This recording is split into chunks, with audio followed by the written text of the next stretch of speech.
pa rin bumili. Maliliit din yung iba. Ay, hindi naman ang buko ngayon. Palit malaki. Dito po tayo sa Batangas, syempre. Ano na,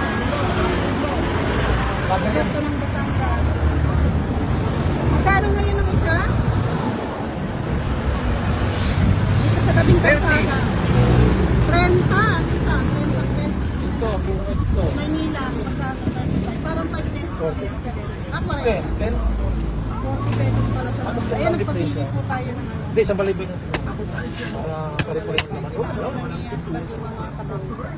Isang balibag para ano, sabay-sabay. Ay, 210. pare-parehas naman ang size. Ay, di pa. Kaya malaman na yung pinakuha. 200 naman. Oh, gito na lang. 200.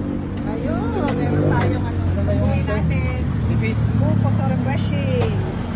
Yan. Albar, Batangas. Galing po tayo sa Pumalaw tayo sa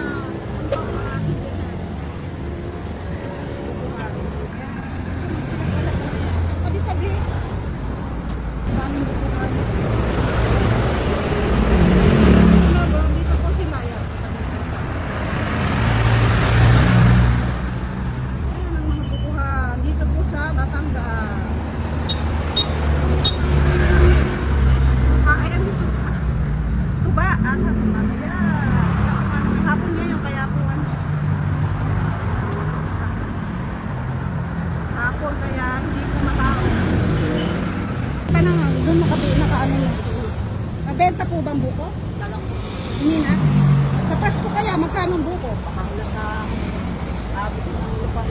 Ah, baka daw 40 na sa Pasko. Yan, ang dami kong bumili. Marami pinagpapalita. Ah, malakas daw po. Yan, November 1. Yan sa Batangas. Tabi-tabi kayo nagbebenta. Ano po? Thank you po. Ayan, oh. Dami pinagpapalita na pala ko. Kami po pa Manila. Bili lang tayo pang ilang piraso. Sa amin, 40 sa Manila ang buko. Thank you po.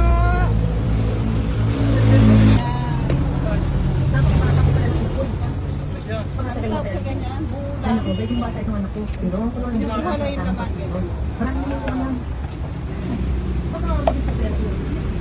Sanay na siya. Nabebenta rin po yung ganyan, ano? Sabi yun, dati panggatong. Panggatong. Ah, Wala na may mapaglagyan. may kaso may ipunan kayo. Dati ka sa likod dati. Ah, sa likod dati. Ay, nabili na nabili. Ay, tinayo kami kasi.